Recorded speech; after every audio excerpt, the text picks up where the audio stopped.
Hello প্রিয় বন্ধুরা, আজকে তোমাদেরকে আমি অনেক মজার একটি গল্প শোনাবো। তো তোমরা সবাই কেমন আছো? আশা করি সবাই ভালো আছো। তো চলো শুরু করা যাক।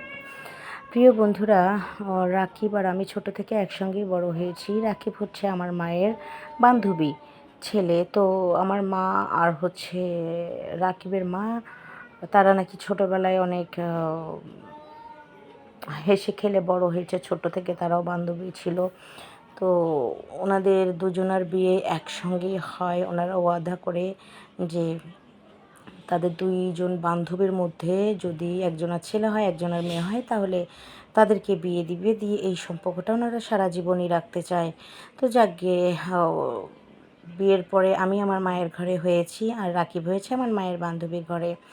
তো সেখান থেকেই তারা আমাদের বিয়ের কথাবার্তা আলাপ করে রেখেছিল। তো আমরা দেখতে দেখতে একসঙ্গে মোটামুটি বড় হয়েছি, ছোটোবেলা থেকেই বড় হয়ে গেছি। হওয়ার পরে মোটামুটি এই বিষয়টা আমাদের থেকে আলাদা করা ছিল, আমরা এটা জানতামও না। আমরা যখন কলেজ লাইফ শেষ করে ইউনিভার্সিটি লাইফে এলাম তখন রাকিব হচ্ছে একটা মেয়েকে পছন্দ করতো, আমি কাউকে পছন্দ করতাম না। রাকিব আমাকে এই সমস্ত সব কথাই শেয়ার করতো, কোন কোন মেয়ের সাথে কথা বলতো, কোথায় কোথায় যেত, কী কী করতো, কাকে হাক করতো, কাকে চুমু দিত, সব কিছুই আমার সঙ্গে শেয়ার করতো। তো এসবকে আর বলার বিষয় মায়েদের কাছে, এসব আমি কখনোই বলতাম না। তো দিনটা ছিল শুক্রবার, আমাদের ছুটির দিন ছিল। রাকিব বলল আমি একটু শারমিনকে নিয়ে ঘুরতে বেরোবো। ওর গার্লফ্রেন্ডের নাম ছিল শারমিন। আমি বললাম হ্যাঁ। বললো যে বাড়ি থেকে যদি জিজ্ঞাসা করে আমি কোথায়, তুই ম্যানেজ করে নিস। আমি বললাম হ্যাঁ, অবশ্যই ম্যানেজ করে নিব। রাকিবের বাবা রাস্তায় আসতে ওই মেয়েটার সঙ্গে ওকে দেখে ফেলে। দেখে ফেলার পর এই বিষয়টা বাসায় এসে রাকিবের মার কাছে জানায়। জানানোর পর রাকিবের মা তুরান্ত আমাকে ফোন করে। ফোন করে বলছে যে তুমি কি জানো রাকিব কোথায়? আমি বললাম হ্যাঁ, ও একটু বন্ধুদের সঙ্গে বাহিরে গেছে, চলে আসবে। বলল শুধুই কি বন্ধুদের সঙ্গে? আমি বললাম হ্যাঁ আন্টি, তাছাড়া আর কি হবে। তারপর বলল যে দেখো মা, তুমি আমার কাছে কিছু লুকিও না, আরও যদি কিছু জানো বলো। তো আমি ওকে বলিনি। তখন আমার আন্টি আমাকে বলতেছে তোমার মাকে দাও। আমি বললাম আচ্ছা, আপনি লাইনে থাকেন, মাকে দিচ্ছি। তখন মাকে ফোনটা দিলাম। দেওয়ার পর আমার মার সঙ্গে কথা বলতেছে আন্টি, বলার পর বলতেছে বিষয়টা মনে হয় এখন উন্মোচন করা দরকার, এটা আর লুকোচাপা করা যাবে না।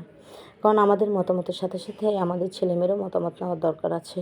যখন মতামতের কথা হচ্ছিল তখন আমি মাকে, আন্টির ফোন কাটতেই জিজ্ঞাসা করলাম মা কিসের মতামত, ছেলেমেয়ের মতামত, এরকম একটা কথা আমি শুনতে পেলাম, আসলে ঘটনা কী? তখন আমার মা আমাকে বলে আসলে ঘটনাটা হলো যে তোমার আন্টি আর আমি তোমার স্বপনের সাথে তোমার বিয়ে অনেক আগে থেকে, ছোটোবেলা থেকেই ঠিক করে রেখেছি। তখন আমি বিষয়টা শুনে চমকে গেলাম। আমি বললাম না মা, এটা কিছুতেই হতে পারে না।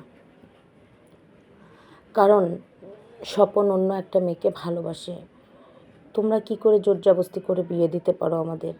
আর আমরা ইউনিভার্সিটিতে পড়ি, আমাদের ভালো মন্দ নিজস্ব কোনো চয়েস আছে, পছন্দ আছে, সেটাকে রেসপেক্ট তোমাদের করা উচিত।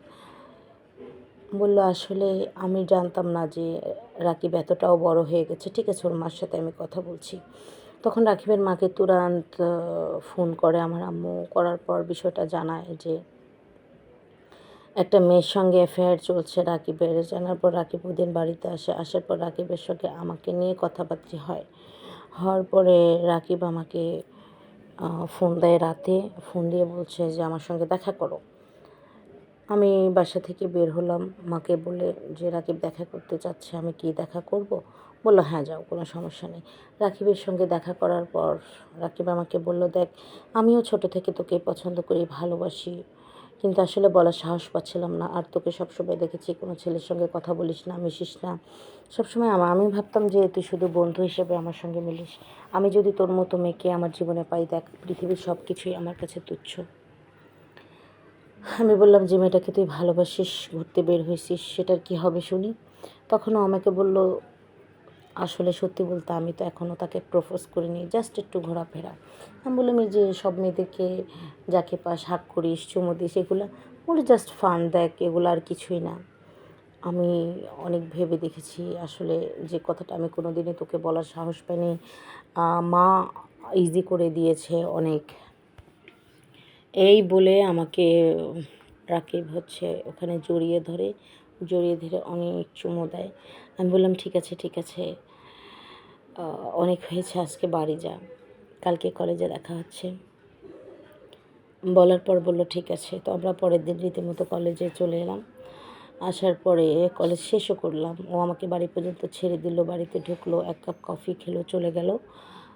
যাওয়ার পরে পরে দেশ কলেজ থেকে এসে মা আমাকে জিজ্ঞাসা করছে কালকে যে তুমি বাইরে গেলে, কিছু তো বলে না, কি হয়েছে? পরে আমি বিষয়টা পুরো ক্লিয়ার করে দিলাম, মা এই এই ঘটনা। মা তুরন্ত ফোন করলো হচ্ছে আমার আন্টির কাছে, মানে রাকিবের মায়ের কাছে। করার পর রাকিবের মা তো বিষয়টা জানার পর অনেক খুশি হয়েছে। হওয়ার পর এমন সময় ফোন এলো যে আমার বাবা অ্যাক্সিডেন্ট করেছে। তো আমি মা দুজনেই চলে গেলাম হাসপাতাল। যাওয়ার পরে দেখি তেমন কিছু না, একটু ইনজুরি হয়েছে। তো বাস 2-1 দিন হাসপাতালে অবজারভেশনে থাকতে হবে, ডাক্তারের এমনটাই বলা ছিল। তো মা বলল, মা তুমি বাড়িতে চলে যাও, আমি তোমার বাবার সাথে থাকছি। আমি বললাম ঠিক আছে। অন্যদিকে রাকিবকে ফোন করে বলে দেওয়া হয় বাড়িতে আমি একা আছি, রাকিব যেন আজকে রাতটা আমাদের বাড়িতেই থাকে। তো রাকিবও শুনে ফাটাফাট করে বাড়িতে চলে এলো। আসার পর আমরা দুজন একসঙ্গে খাওয়া দাওয়া করলাম, গেমস খেললাম। খেলার পরে আমরা মোটামুটি খুবই ক্লান্ত। তো আমি বলছি রাকিব তুই শুতে যা, আমি হচ্ছে শুয়ে পড়ি, সকালে আমরা আবার একটু হাসপাতাল হয়ে কলেজে ইউনিভার্সিটিতে চলে যাব। তো বললো একটু পরে শুই আজকে, তুই আরেকটা কফি বানা না। তো আমি বললাম আচ্ছা ঠিক আছে, তোর যদি এমনটা ইচ্ছা হয় আমি বানিয়ে আনছি। আমি কোনো কিছু না ভেবে কফি বানাতে চলে গেলাম।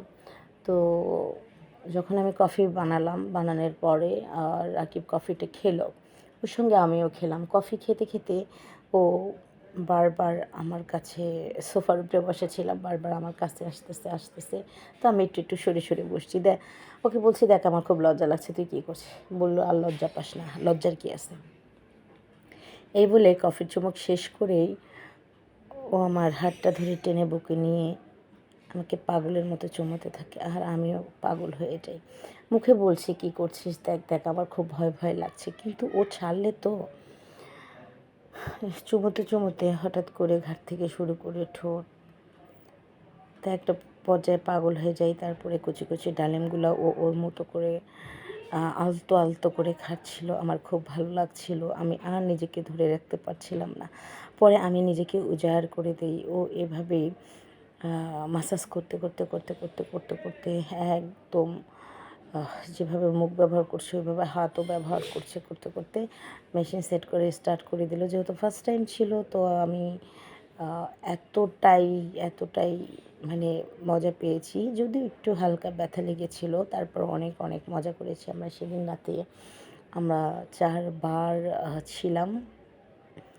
থাকার পর ফাইনালি সকাল হয়ে গেছে, হয়ে যাওয়ার পর আমরা ফ্রেশ হয়ে দুজন বের হয়ে গেলাম। এতে করে আমাদের সম্পর্কটা আরও গভীর হয়ে গেল। যাওয়ার পর মাকে আরও একদিন এখানে থাকতে হবে, মায়ের সঙ্গে দেখা করলাম, ইউনিভার্সিটি শেষ করলাম, করে হচ্ছে বাসায় আসলাম। সেদিনও রাকিবকে বলা হয়েছে রাকিব যাতে আমাদের বাসায় আসে, ও যাতে আমাদের বাড়িতে আজকের রাতটাও থাকে। তো রাকিব আবারও পরের দিন চলে আসলো। আসার পর আজকেও আমরা বাসায় ঢুকে খাওয়া দাওয়া করার পরে আমরা সারা রাত খেলা করেছি। সেই গ্রেটের খেলা ছিল, যাতে আশেপাশে আওয়াজ না যায় এর জন্য আমরা হচ্ছে যে বিছানা থেকে তোশকটা নিচে নামিয়েছিলাম, নামিয়ে আমরা নিচে সারা রাত খেলা করেছি। আর ও অনেক মজা করে খেলা করে, ওর খেলা দেখলে তো মাথাই নষ্ট। তো সেই রাতটাও অনেক অনেক ভালো কেটেছে। তারপরের দিন হচ্ছে হাসপাতালে যাওয়া লাগেনি, বাবা মা সবাই বাসা থেকে আপনি আপনি চলে আসলো। আসার পরে হচ্ছে রাকিবের আব্বা আম্মাও চলে এলো। অন্যদিকে আমরা ফ্রেশ হয়ে মোটামুটি কাজের লোকও চলে এসছে, সবার সঙ্গে জন্য আমরা নাস্তা বানিয়ে দিছি। দেওয়ার পরে আমাদের বিয়ের ডেট ফিক্সড হয়ে যায়। আর গল্পটা এখানেই শেষ করছি। সবাই ভালো থেকো, সুস্থ থেকো।